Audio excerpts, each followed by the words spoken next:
Hi everyone, welcome to Things Lucy Reads. I'm Luce and this is a TBR video for the Middle-earth Road Trip Readathon. If you've been around for a little while, you'll be familiar with this readathon. I run it every year with my friend Echo on Instagram. This year it will be taking place in March, and each of the prompts is tied to a place in Middle-earth, and the idea is as you read through the prompts you're also metaphorically travelling around Middle-earth. And the theme for the prompts this year is gardens, so it's going to be really nice, so we're both very excited about it. The only hard and fast rule for this readathon is that it is one prompt per book. You can't read a book for 3 prompts because that would require you to be in 3 places at once. What you can do is read more than one book for one prompt, which I will be doing in this round. You can't just read one book and then tick off all of the prompts. It's not a readathon that works like that. Apart from that, we don't police this very much. Sometimes we have specific prompts which require like specific books to be read for them, and we do have to kind of advise on what ones are suitable for that, but we don't really have any of those this year, so that should be fine. Tags no longer work pretty much at all on Instagram. I have no way of filtering by most recent posts for a certain hashtag, so even though we do have 2 hashtags for this readathon, if you're making content on the internet and you would like either of us to see it, we will have to be tagged, because there's no way that we're going to actually be able to find it and see everything that's being posted, unfortunately. All of the prompts that we have for this year are pretty easy to understand, and there's not a lot of interpretation required for any of them.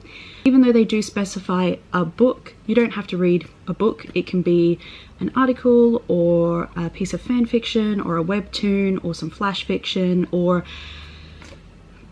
pretty much anything. If you feel that it should count for the readathon, go for it. You start reading a book and you DNF it, you can still mark it off for the prompt. I know that Storygraph doesn't run it like that, and there will be a Storygraph challenge for this, which I'll link down below. But just know that if you're keeping track of it yourself, we do consider that if you've started a book and then DNF'd it, you've still fulfilled the prompt. I also usually get all of the dates wrong on the announcement slides. We used to run this readathon in November, and I would consistently put 1st to the 31st of November on all the slides. So to that end, if you would like to keep reading your books for this readathon until the 5th of April, go for it. And I might actually speak to Echo about extending the Storygraph challenge to the 5th of April just to allow for that, just because that then gives you 4 full weeks to get through your TBR. And because I always used to make that mistake, and I run over time on all of mine as well. I think that's everything. We're not very strict. We're not going to come into your messages and be like, you're doing it wrong, because there's really, especially with this round, there's really not any way to be doing it wrong. So, okay, so let's get into it. So the first garden is the Gardens of Bag End, and the prompt for this garden is a book outside of your typical tastes. And for that I will be reading The Crimson Moth by Kristen Ciccarelli, which I am only reading because my friend Daphne is making me do it. She was like, this is the most balls to the wall bananas book I've ever read, and you have to read it, and I'm not going to tell you anything because you need to just read it. I've read the blurb and it sounds kind of wild, but now I need to know what the thing is that made this book so hectic, so I'm going to find out. I don't usually go in for straight people books that are famous on TikTok. I will give a pass to this author because I know that in her Namsara series there was at least one queer character. I don't think there's any in this book, but she has written them before, so you know, it's a crumb, but I'll take it. I'm sure everyone realizes that this book is also The Heartless Hunter. That's the title it was published under in the US, and this is just the UK/Australian title.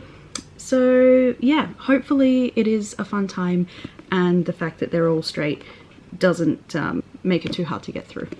And then the next garden is Samwise's Potato Plot, and the prompt for this garden is a book that will aid in your personal learning or growth, and for that I will be reading A Land with a People, Palestinians and Jews Confront Zionism, which is an anthology, obviously, about the ongoing occupation that's happening in Palestine.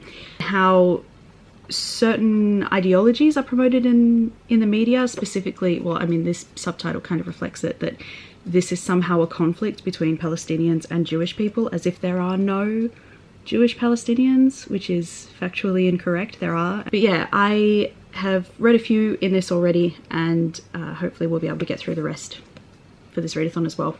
One of my reading goals for myself for the month of March is to finish off a few of the books that I've already started. My currently reading list on Storygraph is 13 books long, which is a lot even for me, so I'm going to try and cut it down. The next garden is Farmer Maggot's Mushroom Fields, and obviously the prompt for this garden is a book about fungi, and I will be reading Entangled Life by Merlin Sheldrake, which is maybe the most famous book on mushrooms on the internet from the last 10 years. Obviously I own it as a paper copy, but I will be actually reading this as an audiobook from Spotify, which is 9.5 hours long. It's a good length. Mushrooms are terrifying, but also really fascinating, so I'm excited to learn more. And then the next garden is the Malorn Groves of Lothlorien, and the prompt for this garden is a book with a majestic title and or cover art, and I think I've got both down pat with this one. This is The Emperor and the Endless Palace by Justinian Huang. This is a gay romantasy pseudo-historical novel. There's 3 different points of view and 3 different timelines, and one of those timelines is a historical gay couple from China who are the reason for the term cut sleeve to exist in Chinese, so that's pretty exciting. And then one of the couples is in the present day, and then the other couple is in between the two. I've started reading it and have been having a great time so far, but just haven't been able to really sit down and concentrate, so hopefully in this readathon I will be able to manage that. And it is honestly just really beautiful, so obviously I had to pick it for this prompt. Then the next garden is Bayon's Bee Pastures, and the prompt for this garden is a book about bees or with bees on the cover. And for this I have chosen The Honey Witch by Sydney Shields. This is the Fairy Loot edition, which I bought because I know that this cover was made by a real person, and I have serious doubts about the regular cover of this book. I think that might be AI. The roofline of the house is symmetrical, but none of the windows on the house are the same as the others, and the gate is not symmetrical. So even though it looks very cute and cottagecore on first glance, it just makes me very uncomfortable. So I made sure to get this copy so that I could have a cover that I know was drawn by an actual artist. There are no bees on this image, but I do have bees on the sprayed edges, and there is also 3 bees on the naked case as well. So this is a cottagecore sapphic romance. I hear either that it's really good or that the characters are like cardboard and it's just a bit mid. So we'll see which camp I fall into. Either way, definitely fulfills a bee prompt. The next garden is the Vineyards of Dorwinion. This is a bit of a deep cut. Dorwinion is the vineyard where the elves in Mirkwood get their famous wine from. They don't make it, but this is the famous wine that's mentioned in the books. And the prompt for this garden is a book about food or drink production or that features feasting. And for this I have 2 books, both about food production. The first one is The Book of Tea by Kakuzo Okakura.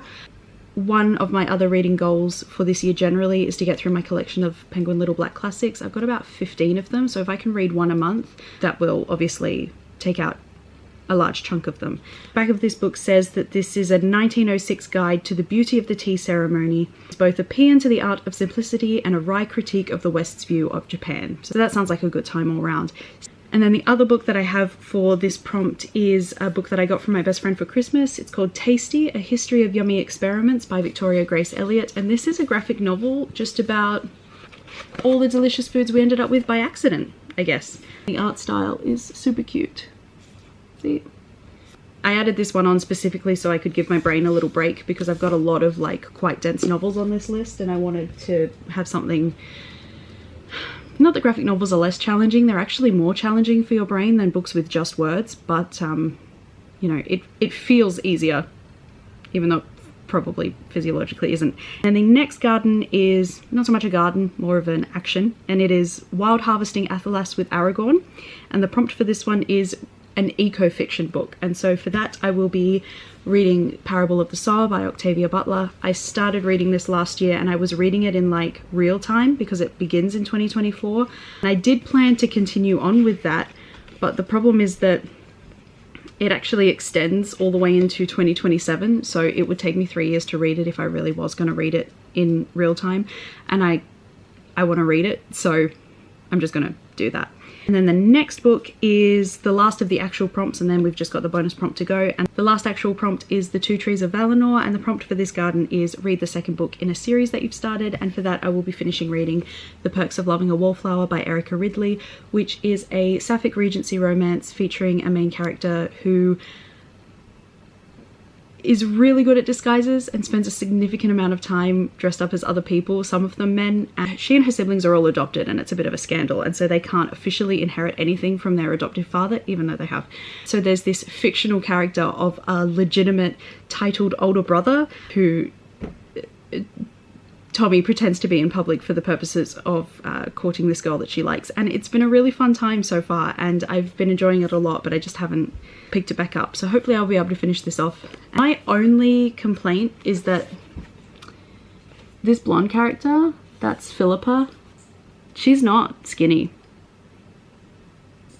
She's Nicola Coughlan sized, and this is the image that they've gone for the novel, and I'm actually really upset about it. Like,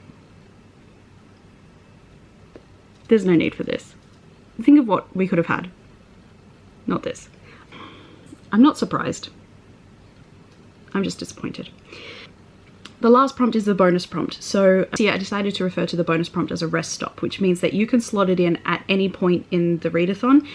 The prompts are always listed in geographical order, but you don't actually have to do them that way, and you don't have to travel to them in any kind of order that makes sense, and if you can go wherever you want. Teleportation metaphorically exists for this readathon, but the point of the rest stop is that you could slot it in anywhere that you needed, not the specific place of the prompt, but the prompt itself. So it just was an idea that seemed nice to me.